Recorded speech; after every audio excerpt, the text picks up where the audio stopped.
Como você está armazenando seus vídeos? São a partir de HDs com USB, são a partir de HDs convencionais, é com servidor NAS? Então, tem muita coisa que a gente vai falar sobre isso, sobre armazenamento de dados, como armazenar os seus vídeos de uma forma inteligente e se você deve manter esses arquivos guardados ou não e de que forma que você consegue armazená-los daqui para frente. O papo hoje é sobre HDs e servidores. Bora lá! Sejam bem-vindos de volta ao meu canal. Meu nome é Bruno Benetti, eu sou diretor e produtor de cinema, também trabalho como diretor de fotografia, mas hoje o papo ele é um pouco diferente. Hoje nós vamos falar sobre armazenamento de dados. De que forma que você está armazenando seus vídeos, que a gente sabe que o vídeo é pesado, mas e aí? Como eu devo armazenar? Onde eu devo armazenar? E de que forma eu devo armazenar? É um papo que a gente vai trazer hoje, é um papo que eu quero compartilhar com vocês pelo menos as minhas experiências e de que forma que eu venho trabalhando até então, beleza? Falando sobre armazenamento de dados, é um grande problema para quem trabalha com audiovisual, para quem trabalha com cinema também. E isso é uma questão que até Hollywood vem com esses grandes problemas de armazenamento de dados, de transferência de informações para novas tecnologias. Só para vocês entenderem um papo um pouquinho antes, assim, eu vou falar um pouco sobre o cinema e depois a gente entra no audiovisual, que é o caso mais comum aqui entre todos nós. Mas na parte do cinema, eles estão com um problema muito grande porque a gente tem sempre trocas e inovações de tecnologia. Então você começa a armazenar os seus dados, você começa a armazenar os seus filmes, aqueles filmes de película que hoje foram convertidos em digital. Lembra daquilo? Foram convertidos em digitais, armazenados em determinados tipos de HDs e a tecnologia vai evoluindo e você precisa trocar isso. Então você sai de um DVD, de um Blu-ray para um tipo de HD, depois para um outro modelo, depois para um outro modelo e por aí vai. Porque olha só o tanto que é caro você armazenar os seus dados. Mas o que eu faço? Eu tenho aqui dois setores, né? Eu tenho o setor de entretenimento, que é o setor de filmes que nós produzimos. A gente produz documentário para clientes, a gente produz filmes, a gente produz curtas-metragens, pessoas me contratam diretamente para dirigir filmes, produzir filmes, fazer toda a parte da fotografia também e por aí vai. Esse é um setor. E o outro setor, que é o setor corporativo, que as empresas entram em contato para fazerem vídeos storytellings, promocionais e por aí vai. E aí que entra aquela dúvida, foi Benetti, mas eu já comecei a trabalhar, eu já estou precisando de HD, porque cada filmagem que eu faço, o cliente ele quer gravar em 4K, certo? Então ele grava em 4K e ali você vai gravando,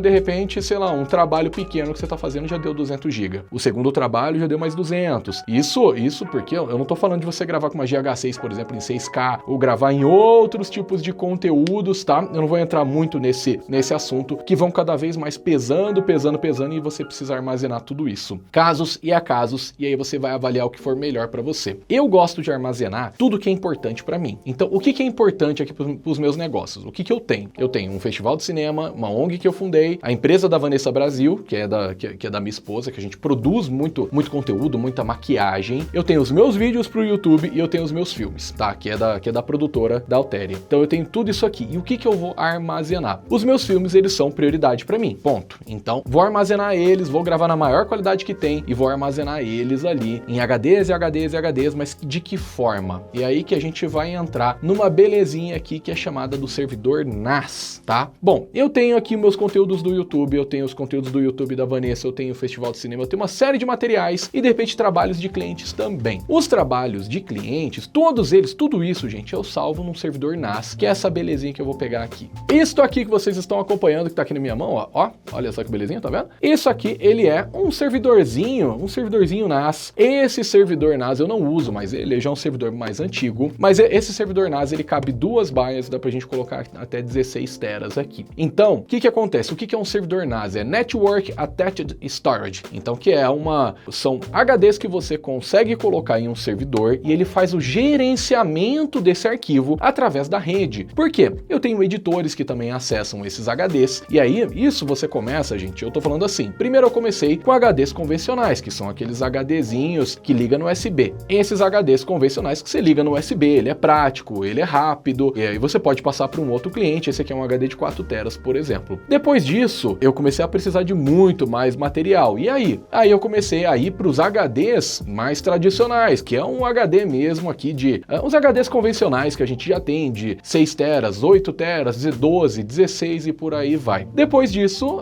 eu consegui um servidorzinho NAS, porque o servidor em si, ele é caro. Para você conseguir um trequinho desse aqui, ele tem um preço muito caro aqui no Brasil, infelizmente, gigante, e você tem vários tipos de servidores com várias baias, que você pode colocar 1, 2, 3, 4 HDs, 5 HDs, e por aí vai, infinitos HDs. E você pode ligar um servidor com o outro e você vai crescendo aquilo, igual aqueles servidores gigantes que a gente vê em vídeo, servidores de cloud computing, né, da Amazon, do Google e por aí vai. Mas um servidorzinho desse aqui que cabe 2 baias, você pode ligar ele a partir do cabo de rede RJ45 na sua rede e distribuir ele para vários computadores. Assim, 2 pessoas, 3 pessoas conseguem ter um acesso a esse servidor, beleza? Disso aqui você vai evoluir para um outro servidor que ele é mais rápido, que aí já tem 2 cabos de rede com uma rede gigabit, e aí de repente você vai para uma rede de 10. Eu tenho amigos que têm uma rede cabeada de fibra ótica, então a pessoa tem uma fibra ótica lá na empresa dela, porque aí é tudo convertido de fibra ótica e vai para o computador e tal na velocidade da luz, e aí você consegue trabalhar com seus servidores na velocidade máxima do seu HD. Vê o quanto que é importante isso. Por que eu tô falando da velocidade máxima? Bom, a gente vai entrar num papo um pouco técnico, tá? Pode ser maçante, mas ele é muito importante para você. Esses servidores, você pode colocar tanto os HDs convencionais quanto um HD SSD. O que você tem que se preocupar? Vida útil do HD. Mas que tipo de HD? Não é um HD convencional, são HDs próprios para storage, beleza? Da Western Digital, a gente tem aqueles HDs Exo, tem vários modelos de HD, Iron Wolf também, que é uma marca muito bacana, da Seagate, que são os verdinhos, e a Western Digital a gente tem o modelo Red, o modelo Blue e vários outros modelinhos ali que você pode escolher. É uma questão de gosto, tá? O que você tem que olhar nesses HDs? Primeiro, ele tem que ser um HD próprio. Se você colocar um HD convencional nesse servidor e deixar ele ligado 24 horas, o seu HD vai morrer em 1 ano, 1 ano e meio. Então, por experiência própria. Eu fiz isso porque eu não tinha dinheiro para comprar na época, tô falando há muito tempo atrás,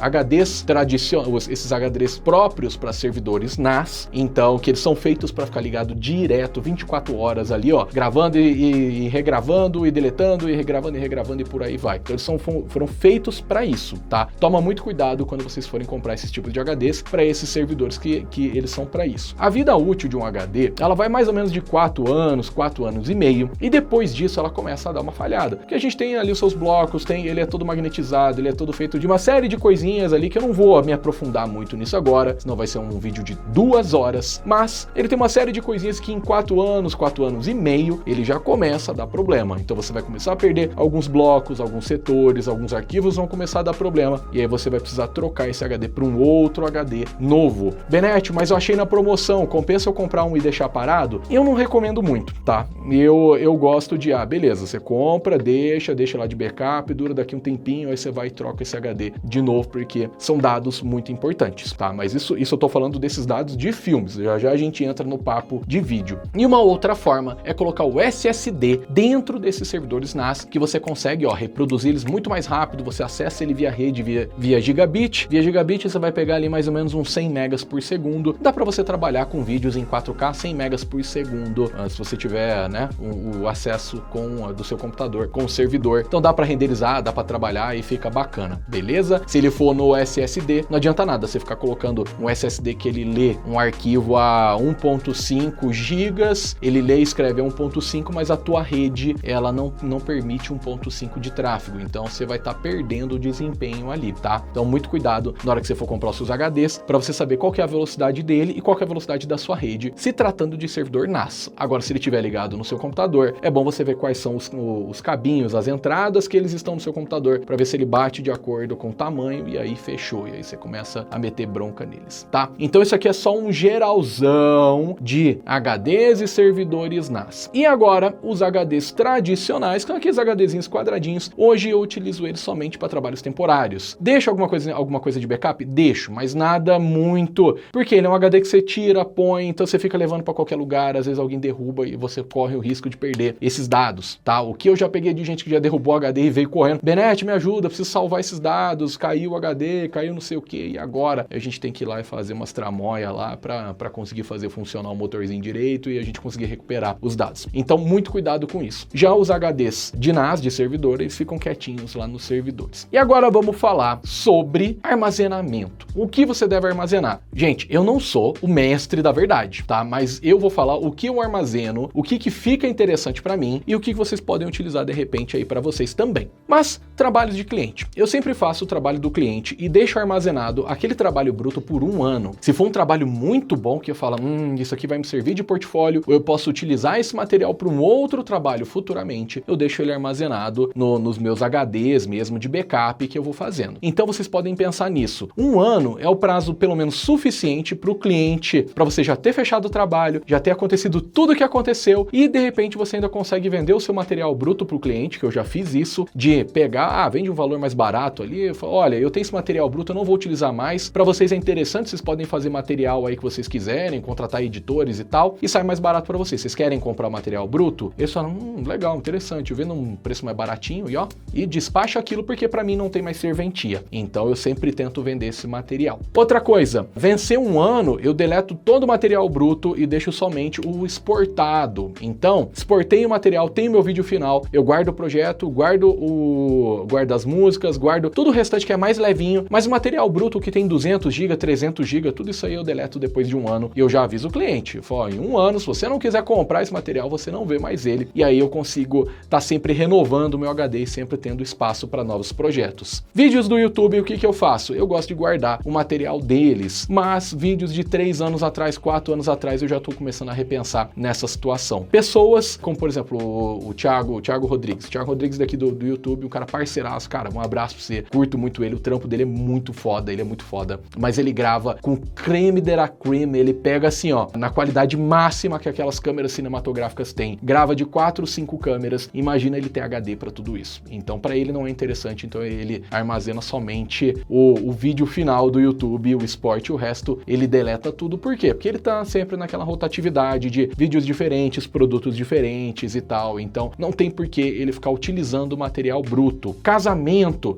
você tem um contrato, então a hora que vencer o contrato você deleta tudo também, se você quiser, tá? Você não precisa ficar com material de casamento, a menos que você use aquilo para alguma outra coisa. Eu conheci já profissionais da área do casamento que eles têm um material bruto da igreja, por exemplo, você tá atendendo toda a sua região, e aí você vai filmar em igrejas, locais públicos e tal, filmagens de drone, tudo isso aí eles guardam, porque a mesma filmagem da igreja, de repente pode servir para ele para salvar algum take. Claro que ele muda um pouco as filmagens no dia para não ficar igual para todos os casamentos, mas quando você precisa enaltecer alguma coisa, fazer uma tomada de drone bonita da igreja do dia, você já tem ali, de repente não ficou boa a sua, você tem essa imagem de footage para te ajudar, tá? Então é uma coisa que eu vejo também muito corriqueira e de trabalhos, e fica super bom também, fica super bacana. O cliente, o que importa é agradar o cliente, tá? Então é isso que vocês têm que colocar isso em mente. Eu tô falando da realidade, porque senão vocês vão falar, nossa, mas o Benete, o certo não seria ir lá fazer um material próprio daquele cliente? Sim, mas na realidade às vezes não cabe no orçamento do cliente e aí você tem que usar o material que você tem. Trabalhos um documentário, por exemplo, que eu fiz aqui para Poços de Caldas, né? Aqui eu fui lá, conversei com o prefeito e tal, e ele gostou do projeto, a gente fez o projeto e alguns daqueles B-rolls que a gente utilizou já eram materiais que já foram filmados de outros projetos. Para mim não atrapalha em nada, já serve como resultado também e já conta a história. Claro que a entrevista, a gente tem 90% do filme, ele é inédito filmado e 10% são B-rolls que foram utilizados antigamente. Então, por isso que vocês têm que pensar muito bem o que vale vocês armazenar ou não para vocês, para não ficar também gerando uma série de arquivos que depois de um tempo você não vai usar mais. Mas já aconteceu de 5 anos depois, é um vídeo que eu vou falar sobre clientes, um cliente meu 5 anos depois, ele queria fazer mais filmagens daquilo. E olha só que coisa, eu tinha as filmagens. Por que eu tinha? Porque ficaram tão boas, mas ficaram tão boas as filmagens, e é um tipo de produto que ele faz, que são aqueles cristais, né, da Cristais que eu adoro, são aqueles cristais que você faz soprando, sabe, que você esquenta e tal, e aquilo é um vídeo atemporal, então eu posso utilizar ele hoje ou daqui 5 anos que vai ser a mesma coisa, e esse cliente entrou em contato comigo, depois ele falou, lembra daqueles vídeos que a gente fez lá atrás e tal, bababá, olha, você não tem mais alguma coisa pra gente fazer, não? Eu falei, olha, eu tenho esse material aqui, posso editar ele pra você, e a gente faz coisas novas com ele, que ainda sobrou muita coisa. E ele, legal, gostei, vambora. Então eu aproveitei um contrato meu que já era anual, e peguei mais esses materiais antigos e fui mesclando os materiais novos. Então por isso que eu sempre gravo sempre na qualidade máxima que eu consigo. Mas isso é o que eu faço, é um resumão pra não ficar um vídeo de 40 minutos falando. Espero que tenha ajudado vocês a pelo menos como armazenar os seus dados, como vocês devem fazer. Gente, deixar no próprio computador é legal? Não muito. Eu sou o cara nóia de backup. Eu tenho backup. Quem tem um backup, não tem nenhum. Quem tem 2 backups, tem um, tá? Tem uma regra. Existe uma lei universal. O número de backups, você reduz sempre um, que é se você tem 3 backups, você tem 2, tá? E eu sempre deixo um backup. Gente, backup de coisas extremamente importantes, que são dados meus, os filmes, essas coisas. Eu tenho um backup que não fica na minha produtora, que fica na casa dos meus pais, por exemplo, completamente longe, porque se um dia pega fogo a produtora, espero que não, mas se um dia acontece um acidente, eu tenho esses backups lá. Em nuvem, eu também tenho esses backups em nuvem que a gente está sempre utilizando. Só que a nuvem é um pouco mais cara do que eu trabalhar com HDs. Por exemplo, aqui no meu servidor, eu tenho mais de 50 teras em vídeo que a gente vai trabalhando aqui constante, a gente vai trocando o servidor e vai sempre atualizando ele. Agora, 50 teras para você contratar isso online, em questão de custo de eu comprar um servidor NAS de mais baias e outros HDs, eu posso comprar até 2, 3 HDs, o custo que eu pago mensal vale muito mais a pena eu comprar o HD físico e ter ele aqui do que deixar esses backups aí online. Mas é uma questão de custo e é por isso que eu utilizo esse modelo. Aí fica a critério de cada um. Beleza? Gente, esse é o papo sobre servidor NAS, sobre HD. Se vocês quiserem discutir mais, coloca aqui embaixo o que mais vocês gostariam de discutir. Eu sou pró nisso, eu gosto muito disso, eu sou formado em computação. Minha mãe era programadora, meus tios eram programadores, eu nasci com 486 DX2 meu lado, já fui programador, já tive empresas também disso, já tive negócios, é o plot twist da minha vida, mas isso fica pra outra história. Então eu gosto muito desse assunto, porque é muito importante a gente armazenar os nossos dados com muito amor e carinho, beleza? Se inscreve aqui no canal, ó, já dá aquele botão aqui, ó, no gostei aqui embaixo, que foi top demais essa informação, não foi? Foi top, valeu, aquele gostei, ó, ajuda demais a gente aqui. Valeu? Muito obrigado, um abraço e até a próxima. E já aproveita e dá mais uma olhadinha nesses outros vídeos que eu estou deixando para você. Confere aqui que tem muita coisa bacana no meu canal para falar sobre audiovisual, sobre cinema e te ensinar muito conteúdo de qualidade. E já aproveita também e se inscreve aqui no meu canal.